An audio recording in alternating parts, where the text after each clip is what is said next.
बिस्मिल्लाहिर्रहमानिर्रहीम। अस्सलाम वालेकुम। आज का हमारा टॉपिक है फौजदारी मुकदमात में पुलिस तफ्तीश कैसे करती है और साइंटिफिक मेथड को यूज़ करते हुए इन्वेस्टिगेशन को कैसे इफेक्टिव बनाया जा सकता है। जैसा कि आपके इल्म में है कि पूरी दुनिया में जब भी कोई जुर्म सरजद होता है तो पुलिस सबसे पहले स्पॉट पे या जाए वकूआ पे पहुंचती है, वहाँ से एविडेंस कलेक्ट करती है। एविडेंस कलेक्ट करने के बाद मुलज़म का सुराग लगाया जाता है और बाकी हक़ाइक़ जाने जाते हैं। लेकिन अनफॉर्चुनेटली पाकिस्तान में शॉर्टकट वे को यूज़ किया जाता है। सबसे पहले जो है मुलज़म को पकड़ा जाता है, मुलज़म को पकड़ने के बाद जो है स्पॉट पे जाया जाता है और स्पॉट पे जाने स्पॉट के बाद जो है आगे की जो हक़ाइक़ है उनके ऊपर जो है ना वर्क किया जाता है। तो आज मैं आपको बताऊंगा कि पाकिस्तान के अंदर पुलिस जो है कैसे इन्वेस्टिगेशन करती है, वो कौन से मराहिल हैं जो कि यहाँ पे अपनाए जाते हैं। जैसा कि आपके इल्म में है कि हर थाने के अंदर दो विंग्स काम कर रही होती हैं, एक इन्वेस्टिगेशन विंग है, दूसरी ऑपरेशन विंग है। जब भी किसी जुर्म के सरजद होने की इतला दी जाती है तो ऑपरेशन विंग का ये काम होता है फ़ौरन जो है जाए वकूआ पे जाया जाए और मुलज़म को जो है गिरफ़्तार करने की कोशिश की जाए। लेकिन यहाँ पे पुलिस के जो तौर तरीक़ाकार हैं वो बहुत ज़्यादा इफ़ेक्टिव नहीं हैं। वही ओल्ड मेथड यूज़ किए जाते हैं जिसकी वजह से जो है बड़े हीनस ऑफेंसेस में जो मुलज़मान हैं वो बआसानी बरी हो जाते हैं। तो मैं बात कर रहा था दो विंग्स पुलिस में काम कर रही है, इन्वेस्टिगेशन विंग और ऑपरेशन विंग। ऑपरेशन विंग का काम ये होता है कि आपने जैसे ही आपको इत्तला मिली आपने मौके पे जाना है और मौके पे जाके मुलज़म को पकड़ने की कोशिश करनी है। मीनवाइल जब FIR हो जाती है तो इन्वेस्टिगेशन विंग को काम ये सौंप दिया जाता है। इन्वेस्टिगेशन विंग जो है एक बाकायदा एक विंग है जिसका प्रॉपर काम ये है कि इन्वेस्टिगेशन को जो है प्रॉपर कंडक्ट किया जाए किसी भी जुर्म के सरजद होने की बाबत जो है। अब इन्वेस्टिगेशन विंग जो ऑफिसर होता है उसका क्या काम होता है, जब FIR हो गई है तो उसने क्या करना है, FIR उसको मार कर दी जाती है। FIR जब उसे मार कर दी जाती है तो वो क्या करता है, जाए वकूआ पे पहुँच जाता है। जाए वकूआ पे पहुँचता है, जाए वकूआ पे पहुँचने के बाद सबसे पहले क्या करता है, वहाँ पे एविडेंस को कलेक्ट करने की कोशिश करता है। लाइक क्या करेगा, वहाँ पे सबसे पहले टाइमली प्रम्प्ट पहुँचना है, क्योंकि जब आप टाइमली प्रम्प्ट वहाँ पे नहीं पहुँचेंगे तो आपके वहाँ पे जो जुर्म सरजद हुआ है उससे रिलेटेड जो शवाहिद है वो ज़ाया होने का खदशा होता है। मिसाल के तौर पर वहाँ पे कोई चोरी हो गई है या डकैती हो गई है तो जाहिर सी बात है मुलज़म ने अपने कोई ना कोई अपनी कोई जुर्म जो है वो अपना कोई ना कोई निशान छोड़ देता है। तो इस तरह जो है ना मुलज़मान जो होते हैं जो जुर्म करते हैं वो क्या करते हैं, अपना कोई ना कोई निशान या इस तरह की शहादत छोड़ जाते हैं जिसके ज़रिए जो है ना हम हक़ाइक़ का असल जो हक़ाइक़ है वहाँ पर जो है उसकी हक़ाइक़ अंदर की जो बात होती है वहाँ तक पहुँच सकते हैं। लाइक कोई डकैती हुई है या चोरी वगैरह हो गई है तो डेफिनेटली वहाँ पे क्या होता है, उसके फिंगरप्रिंट्स जो है ना वहाँ से हम कलेक्ट कर सकते हैं। उसने चीज़ों को फेंका होगा, कभी उधर फेंका होगा, कभी उधर फेंका होगा, वहाँ पे उसके जो है ना कदमों के निशानात होंगे। इवन हमें ये भी पता वहाँ से चल जाता है कि वो किस सिमत में गया है। ठीक है, तो पुलिस का क्या काम है, पुलिस का काम ये है कि जब भी उसे इस तरह की कोई इंफॉर्मेशन मिले तो विदाउट एनी डिले वहाँ पे जाए। वहाँ पे जाने के बाद सबसे पहले क्या करे, वहाँ पे लोगों जो वहाँ पे लोग खड़े हैं उनसे जाके उनको जो है ना बतौर जो है ना गवाह बनाए। गवाह बनाने के बाद उनसे जो है ना मामलात के बारे में पूछताछ करे। उनसे पूछे कि जनाब आप क्या वकूआ आपने वकूआ देखा है, अगर आपने देखा तो आपने क्या देखा है। ठीक है, और मीनवाइल जो फिंगरप्रिंट्स वगैरह हैं या वहाँ पे कोई गोली वगैरह चली है, कोई वेपन वगैरह पड़ा हुआ है तो वो वहाँ पे उसको जो है ना अपनी तहवील में ले। उसके ऊपर वेपन के ऊपर फिंगरप्रिंट्स लगे होंगे, कोई चले हुए कारतूस होंगे, कोई गोलियां वगैरह पड़ी होंगी, वो आपने अपनी तहवील में लेना है। आपने इन सब चीज़ों को आपने क्या करना है, ये क्या हैं, ये वाक़याती शहादत हैं, ये सबूत हैं जो कि मुलज़म को उसके अंजाम तक पहुंचाने के लिए बहुत ज़्यादा मुफीद हैं। तो इन चीज़ों को आपने क्या करना है, बगैर डिले के आपने सबसे पहले वहाँ पे चले जाना है। वहाँ पे जाने के बाद आपने इन चीज़ों को अपनी तहवील में ले लेना है। तहवील में लेने के बाद आपने इसके पार्सल बनाने हैं। पार्सल मीनवाइल जब पार्सल बन रहे होंगे तो आपने गवाहान से जो है ना 161 के जो बयानात हैं वहाँ पे आपने 161 के बयानात लिखने हैं कि लोगों से पूछना है। वहाँ पे अगर मुद्दई है या दूसरे गवाहान है, आपने बारी बारी फर्दर जो है ना उनसे पूछना है कि बताएं आपने क्या देखा, क्या हुआ था, कितने लोग थे, क्या हुआ था, किसने क्या किया था। ये सारी चीज़ें आपने क्या करनी है, आपने ये सारी चीज़ें नोट करनी है। ये बहुत ज़्यादा ज़रूरी हैं।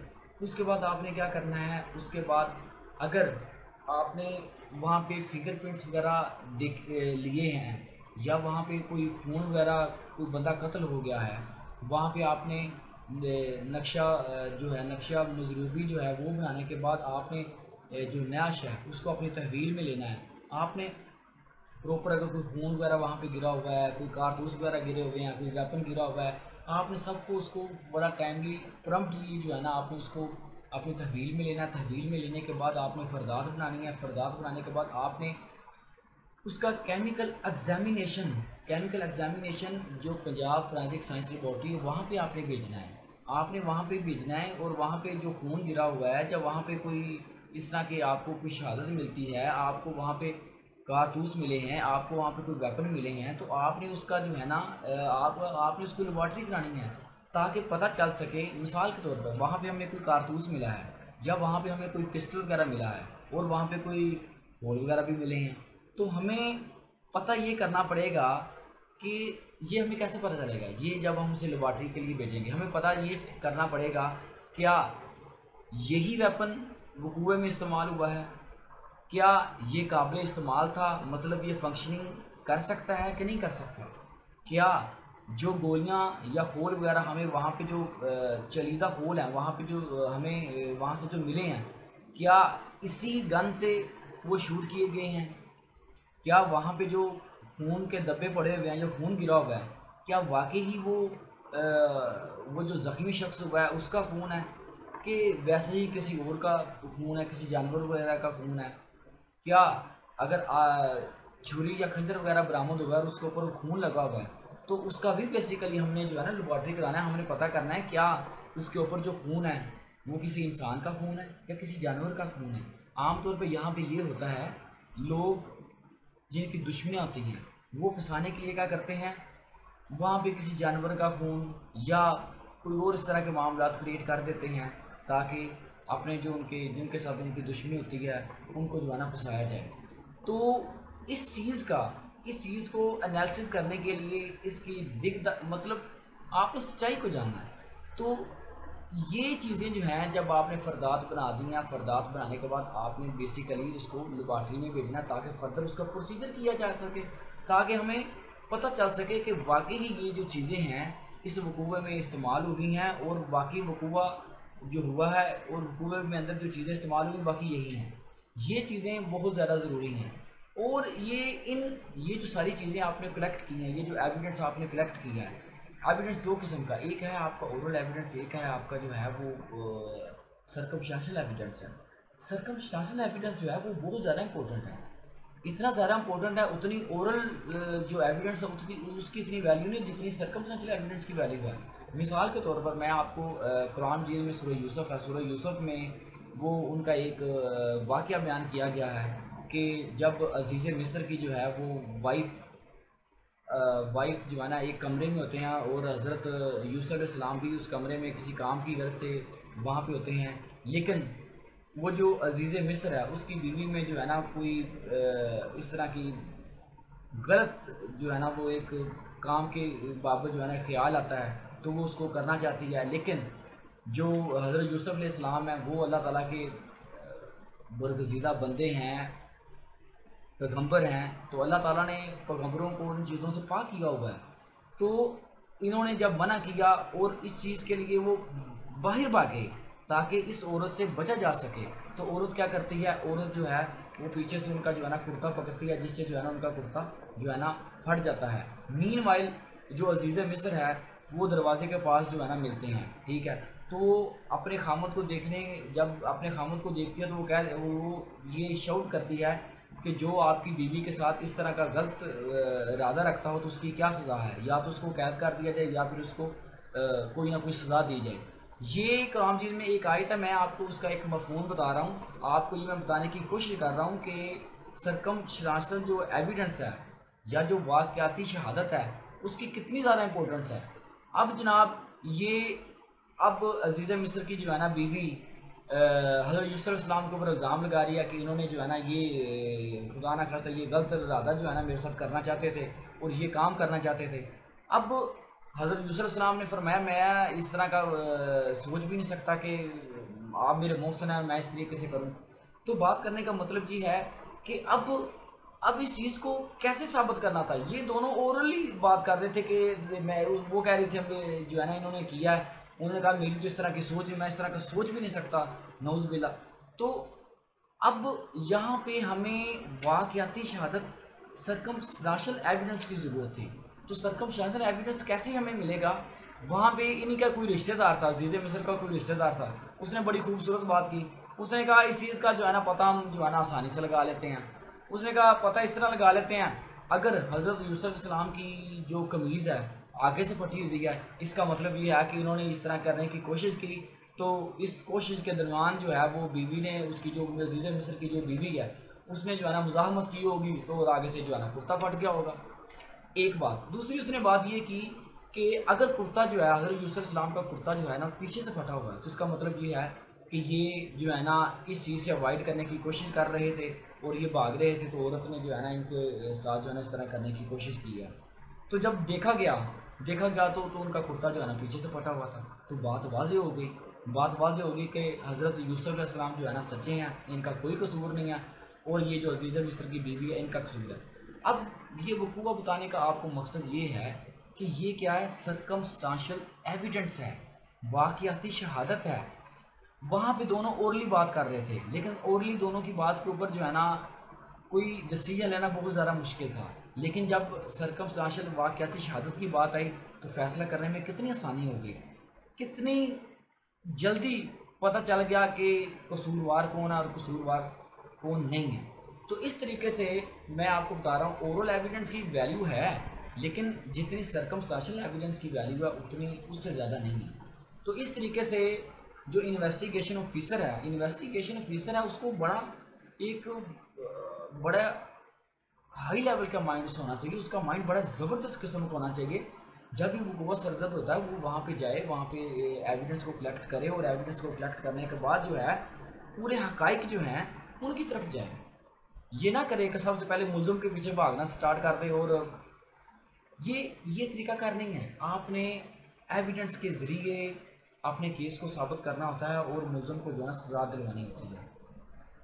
तो ये मैंने आपको ये वाक़या बयान करने की ज़रूरत इसलिए मुझे पेश आई कि मैं आपको वाज़ेह तौर पे ये बता सकूं कि वाक़याती शहादत क्या होती है, सरकमस्टेंशियल शहादत क्या होती है, इसकी वैल्यू क्या होती है, और जो तफ्तीशी अफीसरान हैं, जो इन्वेस्टिगेशन अफीसरान हैं, उनको इस चीज़ का पता चल सके कि कोई वकूआ जब भी सरजद होता है तो वहाँ पे स्पॉट पे पहुँचना है, वहाँ पे जाके आपने नक्शा मौका बनाना है। नक्शा मौका बिला स्केल होता है, एक बा स्केल होता है। आपने वहाँ पे लोगों से जो है ना शहादत लेनी होती है, लोगों से बयानात रिकॉर्ड करने होते हैं। वहाँ पे जो जो चीज़ें आपको बरामद होती हैं आपने वो अपनी तहवील में लेनी होती हैं, उसके पार्सल बनाने होते हैं। पार्सल बना के आपने वहाँ पे क्या करना होता है, लेबॉर्ट्री के लिए भेजना होता है। और मीन वाइल विद इन 24 आवर जो है ना आपने क्या करना है, आपने मुलज़म को मजिस्ट्रेट के सामने पेश करना है।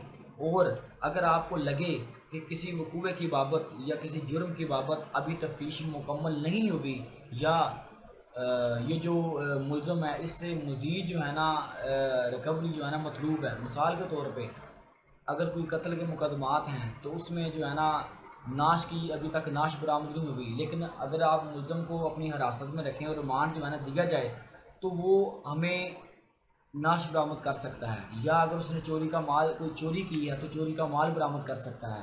अगर उस वकूए के दौरान एक से ज़्यादा मुलजमान हैं तो वो आपको बता सकता है। अगर आप उसका रिमांड लेंगे और रिमांड लेंगे तो रिमांड में आपको वो बता सकता है, जब आप अपनी कस्टडी में लेके थाने में आएंगे, उससे जो है ना इंटेरोगेट करेंगे तो आपको बता सकता है कि जनाब आप मेरे साथ और कौन कौन थे। ठीक है, इस तरीके से रिमांड 14 दिनों का होता है। 14 दिन आपको इकट्ठे नहीं मिलते, आपको कभी 2 दिन, कभी 3 दिन, कभी 4 दिन, इस तरीके से टोटल जो है ना 14 दिन होते हैं। अगर 14 दिन से ऊपर कोई लेता है तो वो जो है ना गैर कानूनी होगा और उससे जो है ना प्रोसीडिंग आपकी बहुत ज़्यादा ख़राब हो सकती है। ठीक है, तो मुलज़म की पॉइंटेशन के ऊपर, उसकी निशानदेही के ऊपर जो भी चीज़ बरामद होनी, आपने क्या करना है, ये मैं बात कर रहा हूँ जब वो आपकी हिरासत में है, आपकी हिरासत में है, रिमांड में है, तो आपने क्या करना है, उसकी फ़र्द बनानी है और वहाँ पे 2 गवाहान के नाम लिखने हैं कि जनाब ये आगे के चल के गया, इसने जो है ना हमें पॉइंटेशन की कि ये बताया कि यहाँ पे ये झाड़ियों के अंदर जो है ना मैंने जो है ना पिस्टल छुपाया हुआ है, या इसने जो है आगे चल के जो है ना खुद बताया कि जो है ना यहाँ पे इस नाले में या इस नहर में मैंने जो है ना नाश फेंकी है। तो ये सारी चीज़ें आपने हर चीज़ जो है ना, जो भी स्पोर्ट है, आपने वहाँ पे जहाँ पे जो चीज़ आपको बरामद हो जाए, मिसाल के तौर पे आपको पिस्टल बरामद करवाया उसने, या उसने आपको नाश बरामद कराई, या उसने आपको कोई भी चीज़ बरामद कराई, आपने उस चीज़ का जो है ना जाए वकूआ का जो नक्शा है, जहाँ से बरामद हुई है चीज़, वहाँ का भी नक्शा बनाना है। वहाँ पे भी आपने बताता जो है ना चीज़ों को बताना है कि ये मुकाम ए या ये मुकाम बी या ये मुकाम सी या यहाँ से हमें ये बरामद हुआ, यहाँ से हमें ये बरामद हुआ। तो ये चीज़ें हैं, ये चीज़ें अगर एक इन्वेस्टिगेशन ऑफिसर अच्छे तरीके से अपना माइंड को यूज़ करे और ये सारी एविडेंस कलेक्ट करे और प्रॉपर जो है ना विटनेसेस वहाँ पे रखे, तो मेरा नहीं ख्याल कि कोई जो है जिसने वाकई ही जुर्म सरजद किया वो बच नहीं बच सकता।